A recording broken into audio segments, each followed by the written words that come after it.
मैं एक जांबाज ईरान में एक अहम मिशन मुकम्मल कर चुका हूँ।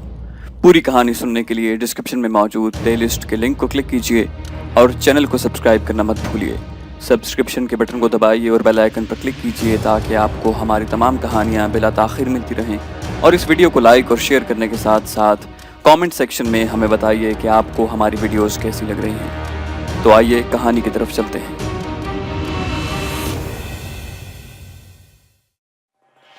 अगले रोज हम दिन चढ़े तक सोते रहे और शाम को वलीमे की दावत के लिए तैयार होकर शाम 7:45 बजे कॉन्टिनेंटल होटल में पहुंचे। कॉन्टिनेंटल होटल के एक हॉल में काउसी ने वलीमा डिनर का इंतजाम किया था। सपना उरूसी जोड़े में जेवरात से लदी हुई थी। एक अजीब बात को जो हमारे माशरे का खुसूसी हिस्सा है मैंने नोट किया। सपना कई माह से हमारे ग्रुप में शामिल थी। शादी से पहले कैसर और सपना निहायत बेतकल्लुफी से बात करते और नाम लेकर एक दूसरे को पुकारते थे, लेकिन अब कैसर को सपना सुनिए कहकर मुखातिब करती और कैसर भी हमारे सामने सपना से बात करते हुए झिझकता था। काउसी ने हमारे और मिसेस जाहिदी के अलावा अपने कई हम मनसब फौजियों और दोस्तों को उनकी बेगमात के साथ मदऊ किया था। ईरान में अपनी कौमी जबान के अलावा फ्रांसीसी जबान इंग्लिश से ज्यादा बोली जाती है। मगरबी रिवाज के मुताबिक सिवाय दुल्हा और दुल्हन के बाकी तमाम मेहमानों की नशिस्तें इस तरह तरतीब दी गई थी कि हर एक खातून के दोनों जानिब 2 मर्द बैठे जिनमें उनका शौहर नहीं होता था। ये मिक्स डिनर था। दोनों जानिब खवातीन और उनके साथ 2 मर्द बैठे थे। 2 अमरीकी भी मेहमानों में शामिल थे जिनका तारुफ करवाते हुए काउसी ने बताया था कि ये ईरान की बाय प्रोडक्ट्स जिनमें मोबिल ऑयल, डीजल ऑयल और मोमबत्तियां वगैरह शामिल हैं, उनके 2 कारखानों के इंजीनियर हैं। वो हम सब से बड़ी गर्मजोशी से मिले। वो माहा को बड़े गौर से देख रहे थे। माहा ने यहाँ भी हिजाब ओढ़ा हुआ था और मेकअप से उसने बड़ी हद तक अपने चेहरे के नुकूश को बदल लिया था और हिजाब से वो चेहरे को खासी हद तक ढांपे हुए थी। खाने के बाद डाइनिंग टेबल से उठकर हम हॉल में रखे सोफों पर बैठ गए। माहा ने टेबल से उठने के बाद मेरे करीब आकर कहा कि दोनों अमरीकन बड़े गौर से मुझे देख रहे थे और एक लम्हे को भी उनकी निगाहें मेरे चेहरे से नहीं हटी। गालिबन वो मुझे पहचानने की कोशिश कर रहे थे।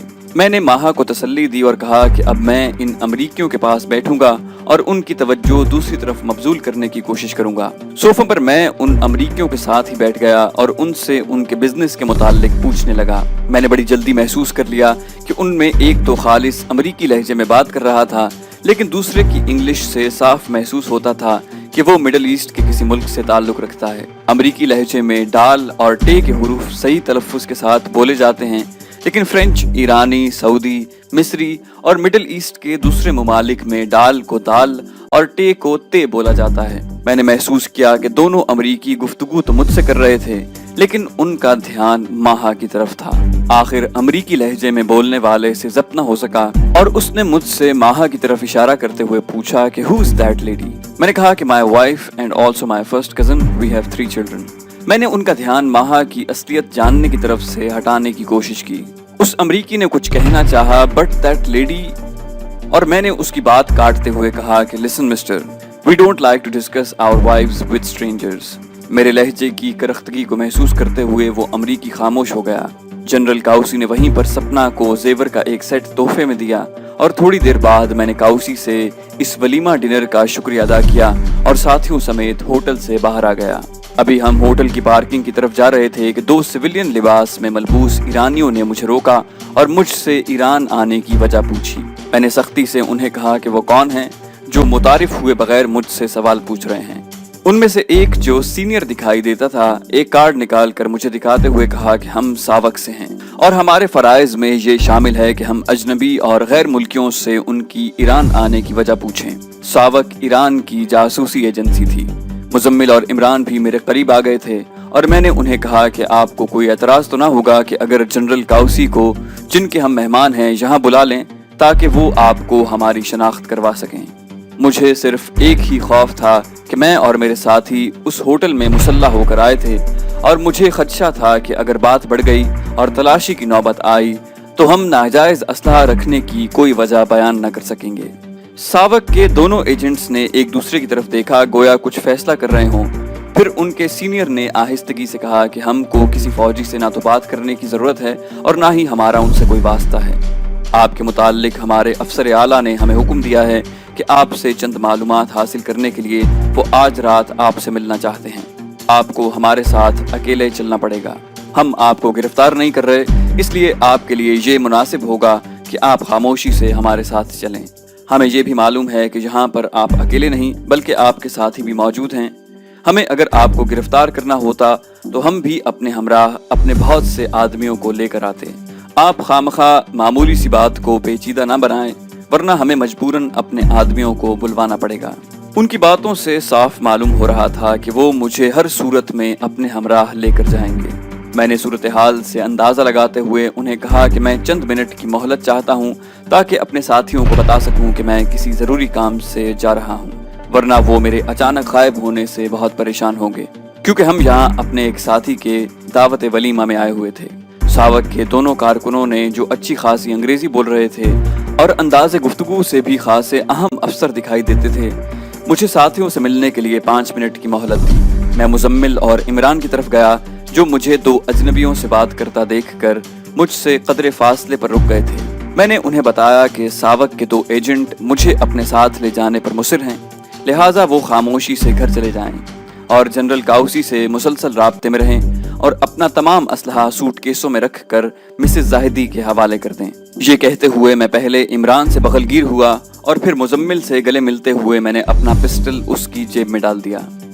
میں نے عمران اور مزمل سے کہا کہ میری غیر موجودگی میں تمام ساتھیوں کی ذمہ داری میں انہیں سونپتا ہوں۔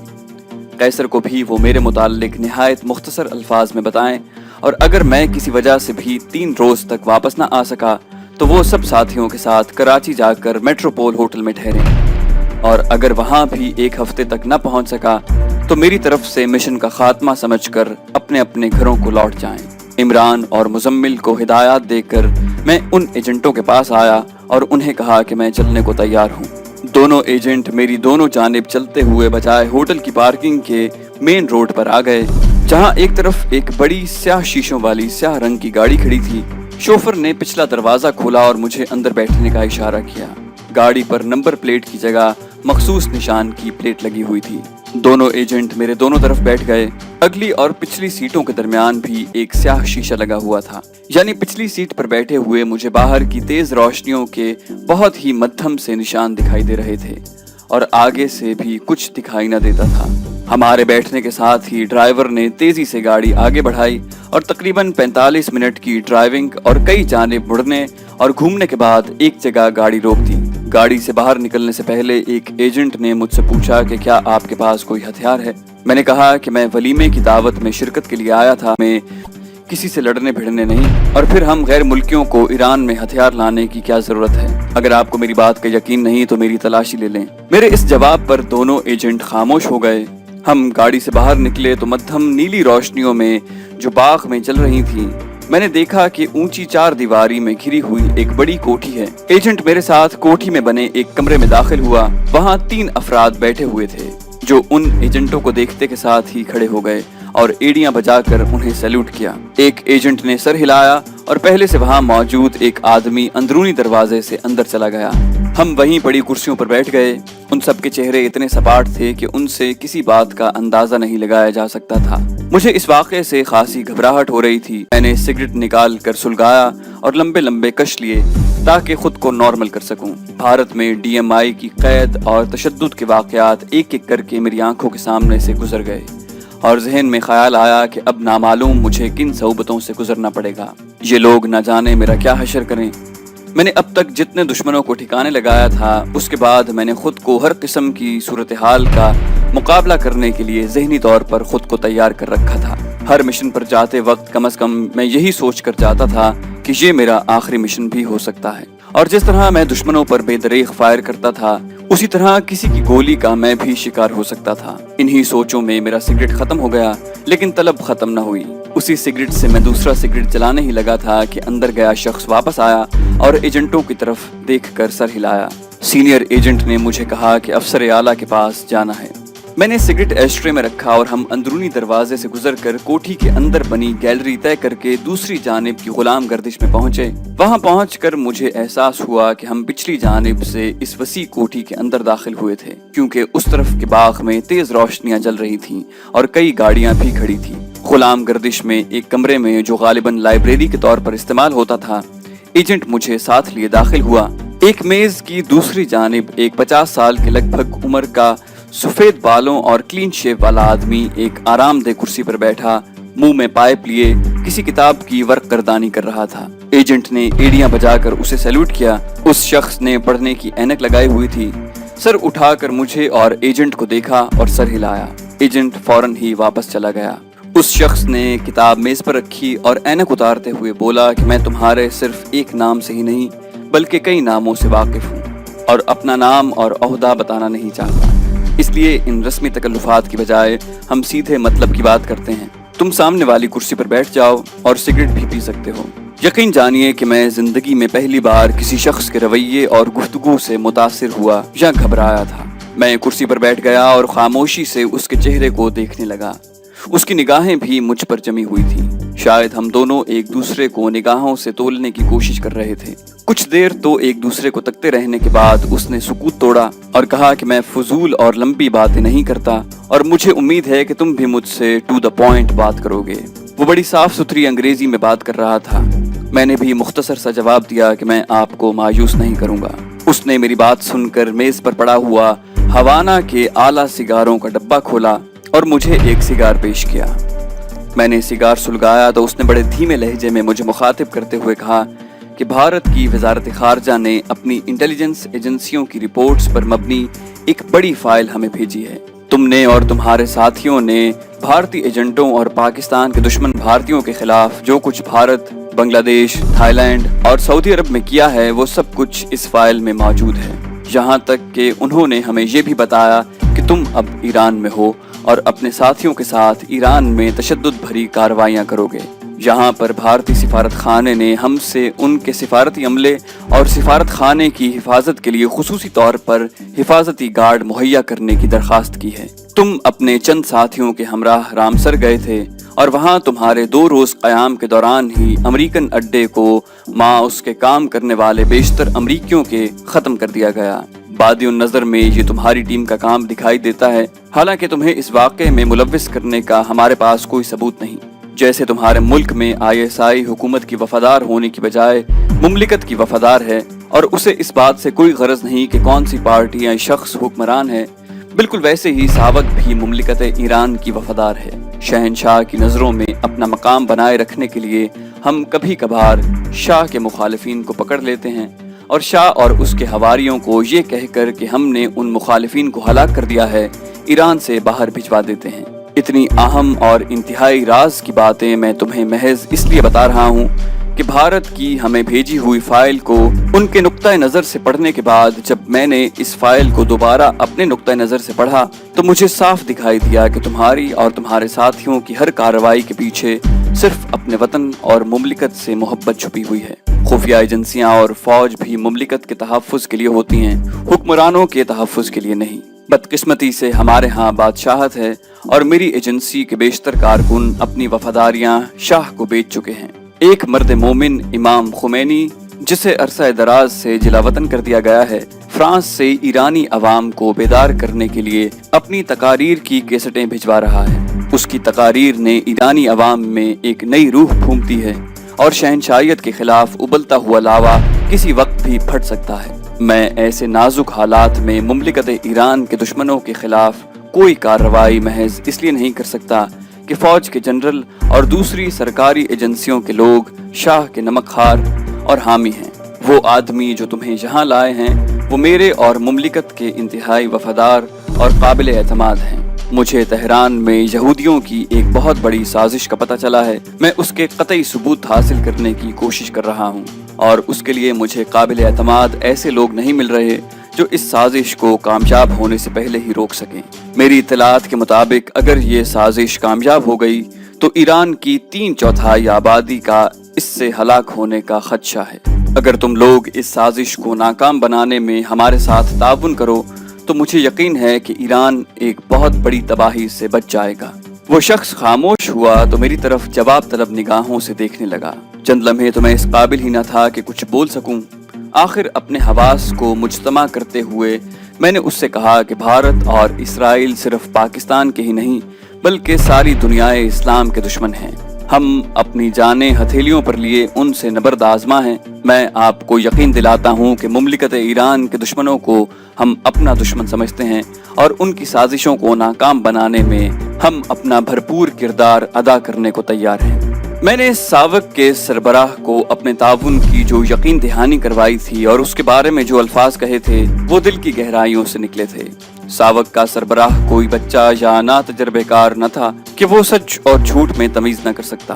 भारतीय हुक्काम को भेजी हुई फाइल भी उसने पढ़ी थी जिसमें हमारे गुज़श्ता मिशनों के बारे में तफसीलन हर बात दर्ज थी। इस फाइल से उसने ये नतीजा अखज़ किया था कि मैं और मेरे साथी अब तक जो कुछ भी करते रहे हैं उसमें हमारी जर्रा बराबर भी ज़ाती अगराज शामिल न थी, बल्कि अपने वतन की मोहब्बत में हमने अपने वतन दुश्मनों को ठिकाने लगाया था। फाइल में सऊदी अरब में हमारी कार्रवाइयों का मकसद भी पाकिस्तान और मिल्लत इस्लामिया के दुश्मनों की पोशीदा और ज़ाहिरी सरगर्मियों का खात्मा करना था, जिसे सावक का सरबराह बखूबी समझ चुका था। इसकी बेहतरीन मिसाल कश्मीर है, जहां भारतीय हठधर्मी और जबरिया कब्जे के खिलाफ लड़ने वालों को हम मुजाहिद कहते हैं और भारतीय हुकूमत उन्हें शरपसंद, लुटेरे और न जाने किन किन नामों से पुकारती है। सावक के सरबराह ने कुर्सी से उठकर और मेरे करीब आकर मेरा हाथ पकड़ा। मैं भी खड़ा हो गया। उसने मुझे गले लगाया और दफ्तर में पड़े सोफों पर मेरे साथ बैठ गया। हम वहाँ बैठे ही थे कि अर्दली चाय और बिस्किट ले आया, जिनके लिए उसने शायद अपनी कुर्सी पर बैठे हुए ही घंटी बजाकर अर्दली को ऑर्डर दिया था। अर्दली के जाने के बाद चाय पीते हुए सावक के सरबराह ने कहा कि अब जबकि शक व शुबहात के सब पर्दे उठ चुके हैं, मैं तुम्हें बताना चाहता हूँ कि मेरा नाम अली कोशिश है और मैं लेफ्टिनेंट जनरल हूँ और मेरे दोनों नायबीन जिन पर मुझे इतना ही एतमाद है जितना कि खुद अपनी ज़ात पर कर्नल महमूद शिराजी और मेजर असफंद हैं, ये दोनों हमारे दरमियान राब्ते का काम करेंगे। ये तुमसे हमेशा सिविलियन लिबास और मुख्तलिफ भेस बदल कर मिलेंगे। यहाँ पर हालात इस कदर संगीनी इख्तियार कर चुके हैं कि हमारे महकमे की भी निगरानी की जाती है और हमारे तमाम टेलीफोन ऑब्जर्वेशन पर हैं। हमारी निगरानी करने वाले खुद शाह के मुखालिफ ईरानियों को मारकर उनके कत्ल हमारे जिम्मे डाल देते हैं, जिनके बायस अवाम में सावक की दहशत बैठी हुई है। मैं बहुत जल्द ही आपसे राब्ता करूंगा। आपको एक मिशन दिया जाएगा जिसमें हमारी पूरी आनत होगी। उस मिशन में आपकी कामयाबी ईरानियों की बहुत बड़ी बेगुनाह आबादी को मौत के मुंह से बचा सकेगी। उस मिशन में खुदा न खास्ता अगर आप एक्सपोज हो गए तो आपको हमारे महकमे का हवाई जहाज या स्पीड बोट, जो मिशन के दौरान हर वक्त तैयारी की हालत में होंगे, खलीज के दूसरी तरफ मुत्तहिदा अरब अमारात की किसी भी रियासत तक पहुंचा देंगे। स्पीड बोट का मैंने इसलिए कहा कि इस मिशन का बेशतर हिस्सा बंदर अब्बास में होगा। रासुल खैमा बंदर अब्बास बहुत करीब है। इस मिशन के लिए आपको जिन जिन हथियारों और धमाका खेज सामान की जरूरत पड़ेगी वो हम आपको मुहैया करेंगे। मुझे अपने साथियों से अलग हुए 2 घंटे से ज्यादा वक्त गुजर चुका था। उन्हें जो कुछ पता कर मैं उनसे अलहदा हुआ था, उससे उनकी तशवीश और परेशानी का मुझे बखूबी एहसास था। मैंने जनरल अली कोशिश को कहा कि इस तरह चले आने से मेरे साथी बेहद परेशान होंगे। जनरल हंसा और मेरे कंधे पर हाथ रख कर बोला कि मैं तुम्हारे साथियों की परेशानी को तुमसे ज्यादा जानता हूँ। तुम्हारे 3 साथियों ने कॉन्टिनेंटल होटल से ही हमारी इस गाड़ी का पीछा शुरू किया जिसमें तुम थे। हमारे ड्राइवर ने उन्हें डॉज देने और उनके पीछा करने से जान छुड़वाने की बहुत कोशिश की, लेकिन नाकाम रहा। हमारी गाड़ी इस 4 दीवारी में दाखिल हुई तो वो गेट के बिल्कुल सामने खड़े हो गए। चूंकि मेरा मकसद तुमसे मिलना और ये बातें करनी थी और मुझे ये भी इल्म था कि तुम्हारे साथी ज्यादा देर बाहर इंतजार नहीं करेंगे और जबरदस्ती अंदर घुस कर कहीं खून खराबा न करें, इसलिए मेरी हिदायत पर उन्हें इज्जत व तकरीम से बैरूनी ड्राइंग रूम में बिठाकर उन्हें यकीन दिलाया गया है कि आप बखैरियत हैं और जल्द ही उनके पास आ जाएंगे। और अब तो उनकी चाय वगैरह से खातिर तवाज़ो की जा रही है।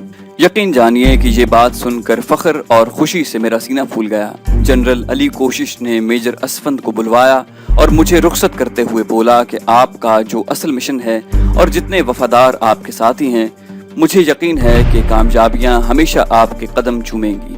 जनरल से रुखसत होकर मैं मेजर असफंद के साथ बैरूनी ड्राइंग रूम में आया। वहाँ कर्नल मुजम्मिल, मेजर इमरान और कैसर बैठे हुए थे। चाय और बिस्किट उनके सामने पड़े थे, लेकिन उन्होंने किसी चीज को हाथ भी नहीं लगाया था। उनके चेहरों से बेयकीनी और बेचैनी की कैफियत आया थी। मुझे देखकर तीनों खड़े हो गए। मैंने मेजर असफंद से उनका तारुफ करवाते हुए कहा कि मेरे इन साथियों ने क्या आपको ज्यादा परेशान तो नहीं किया? असफंद कहने लगा कि आप परेशानी की बात करते हैं, इन्होंने हमारे 10 मिनट के सफर को 45 मिनट का बना दिया और फिर भी हमारा पीछा करने से बाज नहीं आए।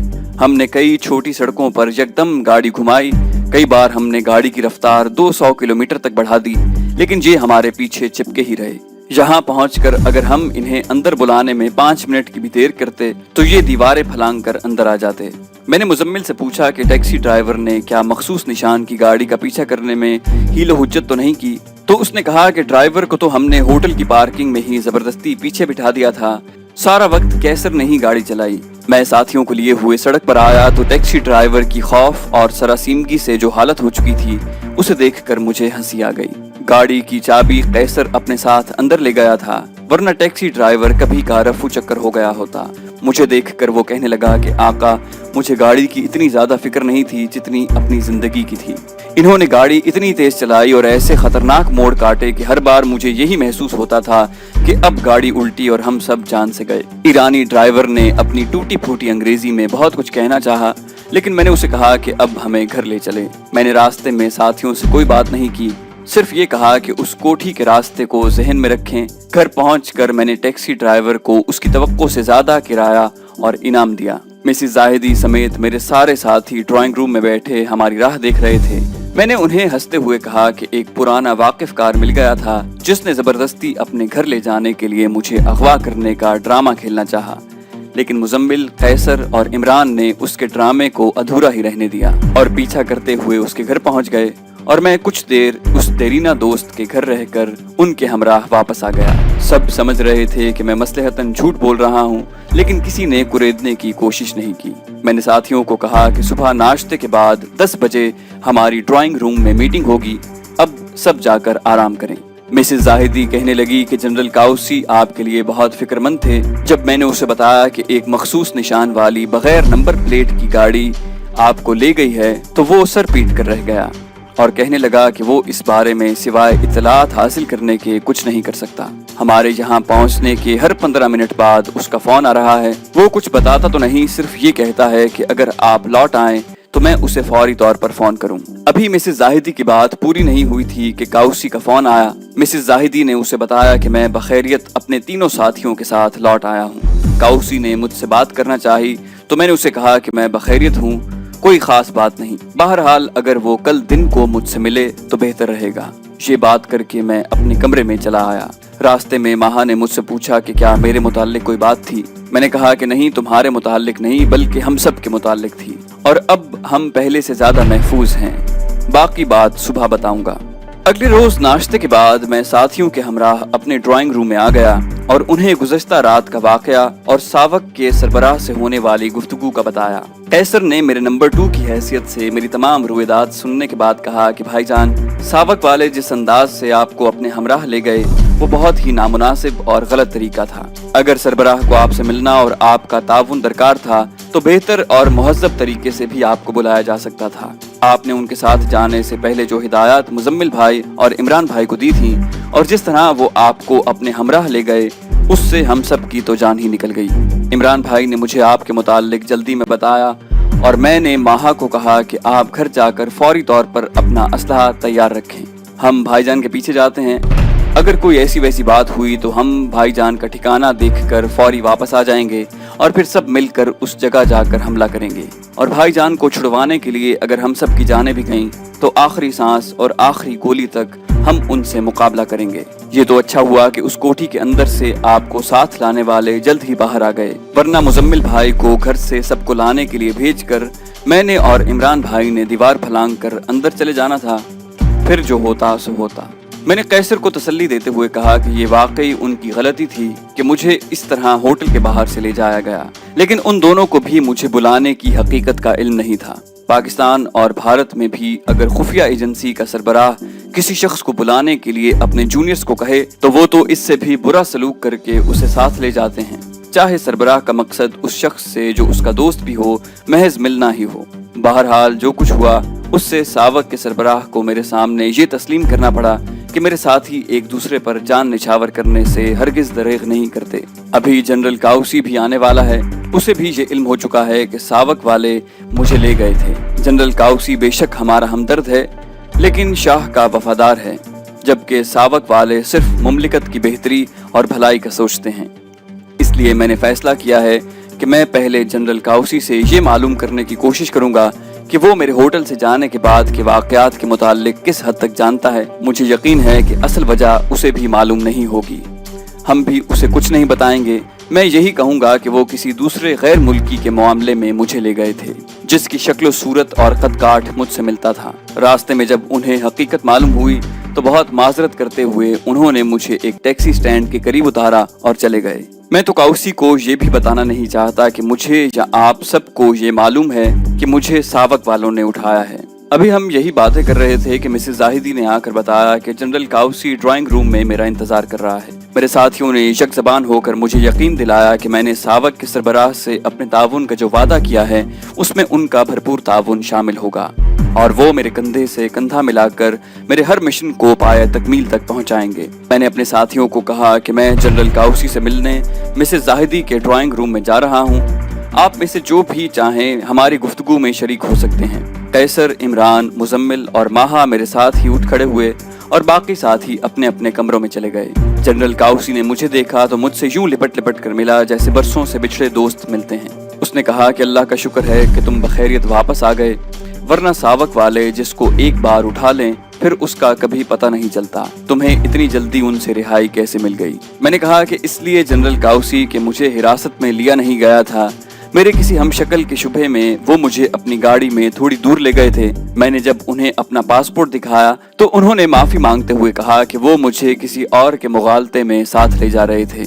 उन्होंने बार बार माजरत करने के बाद मुझे होटल के करीब एक टैक्सी स्टैंड पर उतारा और चले गए। मैंने मुख्तसर अल्फाज में सारे वाक़े को समेटा। उसने कहा कि ये तो तुम्हारी किस्मत अच्छी है, वरना सावक वालों को जब तक ये यकीन न हो कि वो किसी गैर मतलूबा शख्स को गलती से ले आए हैं उस वक्त तक उस शख्स की ऐसी बुरी हालत हो चुकी होती है कि वो ना तो जिंदों में शुमार होता है और ना ही मुर्दों में। काउसी ने मोसाद के मुतालिक अपने ख्यालात बयान करते हुए कहा कि चलिए छोड़िए इस वाक़े को, मैं आपसे ये पूछना चाहता हूँ कि गुज़श्ता रात आपने जिन 2 ऑयल की बाय प्रोडक्ट्स बनाने वाले 2 अमरीकियों को अपनी दावत में बुलाया था उनका हुदूद दरबा क्या है? आप कब से उन्हें जानते हैं और इस काम के अलावा उनकी और क्या मसरूफियात हैं? मैंने काउसी से पूछा तो उसने कहा कि दरअसल उनके मुतालिक मैं खुद इससे ज़्यादा नहीं जानता जैसा आपने बताया है। मेरे एक दोस्त ने जिसके पास उनकी प्रोडक्ट्स की एजेंसी है, मेरी इजाज़त से उन्हें अपने मेहमानों की सूरत में बिलवास्ता बुलवाया था। मेरे दोस्त ने मुझे ये कहकर उनको भी दावत में शिरकत की इजाज़त ली थी कि वो अपने उन कारोबारी दोस्तों को इस दावत में आला फौजी अफसरान से मिलाकर अपनी कदर व कीमत में इजाफा करना चाहता है। लेकिन आप उनके मुताल्लिक क्यों पूछ रहे हैं? मैंने कहा कि इसलिए कि उन्होंने दावत के दौरान खुसूसी तौर पर अपनी तवज्जो माहा पर मबजूल रखी। खाने के बाद जब हम कॉफी पीने सोफों पर आ बैठे तो माहा के ये बताने पर मैं उनके साथ ही बैठ गया। मुझसे भी उन्होंने माहा के मुताल्लिक सवाल किए तो मैंने उन्हें ये कहा कि माहा मेरी बीवी है। फिर भी उनका तजस्सुस कम न हुआ।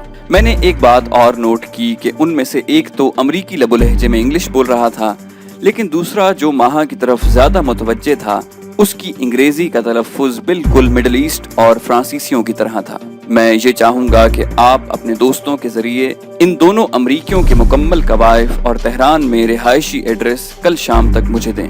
इस पर काउसी बोला कि ये क्या मुश्किल है, मैं अपने दोस्त को अभी फ़ोन करके उनके नाम और कारखानों और रिहायशी एड्रेस ले लेता हूँ। मुझे उनके मुताल्लिक सिर्फ ये पता है कि जब मेरे दोस्त ने उन्हें हमराह लाने की इजाज़त तलब की तो मैंने उसे कहा कि वो अपनी फैमिलियों को भी हमराह ले आएं। तो मेरे दोस्त ने जवाब दिया कि वो फ़िलहाल यहाँ किसी होटल में रहते हैं और उनकी फैमिलीज उनके साथ नहीं है। ये कहकर काउसी ने मिसेस जाहिदी से इजाज़त लेकर उसके फ़ोन पर अपने दोस्त से राब्ता किया। टेलीफोन जिस मेज़ पर पड़ा था उस पर पैड और कलम भी था। काउसी रिसीवर अपने कान से लगाए कुछ लिखता भी जाता। बात खत्म होने पर उसने वो कागज़ मेरे हवाले किया। वो दोनों अमरीकी हिल्टन होटल में ठहरे हुए थे اور ان کے نام واکر اور سمتھ تھے۔ جنرل کاؤسی نے مجھے بتایا کہ اس نے رامسر میں ہونے والے حادثات کی میرے کہنے کے عین مطابق رپورٹ بنا کر پولیس کے چیف کو بھجوا دی ہے، اور اسے یقین ہے کہ پولیس چیف اس کی رپورٹ کے فریم ورک میں ہی اپنی تفتیش دکھائے گا۔ تھوڑی دیر کے بعد کاؤسی ہم سے رخصت ہوا۔ اس کے جانے کے بعد میں نے ماہا، قیصر، عمران اور مزمل سے مشورہ کر کے ان امریکیوں سے آج رات ہی ملنے کا پروگرام بنایا اور اس کی تفصیل طے کر کے ہم اپنے اپنے کمروں میں چلے گئے۔ وہ تمام سامعین جو پچھلے مشنز کے بارے میں جانتے ہیں بخوبی سمجھ چکے ہوں گے کہ میرے اور میرے ساتھیوں کے کسی کو ملنے سے کیا مراد ہوتی ہے۔ تو دوستو، یہ تھی ہماری آج کی ایپیسوڈ۔ امید کرتے ہیں آپ کو ہماری ایپیسوڈ پسند آئی ہوگی۔ جانے سے پہلے اس ویڈیو کو لائک اور شیئر کرنا مت بھولیے، اور اگر ابھی تک آپ نے ہمارے چینل کو سبسکرائب نہیں کیا تو اسے سبسکرائب کیجئے اور بیل آئیکن پر کلک کیجئے تاکہ آپ کو ہماری تمام ویڈیوز بلا تاخیر ملتی رہیں، اور کامنٹ کر کے اپنی رائے کا اظہار کرنے کے ساتھ ساتھ اپنے پاک وطن کے لیے دعا کیجئے کہ اللہ تعالیٰ پاکستان کو دشمنوں اور غداروں کی شر سے محفوظ رکھے۔ ہم مزید ویڈیوز لے کر جلدی حاضر ہوں گے۔ اپنا اور اپنے وطن کا خیال رکھیے گا۔ اللہ حافظ۔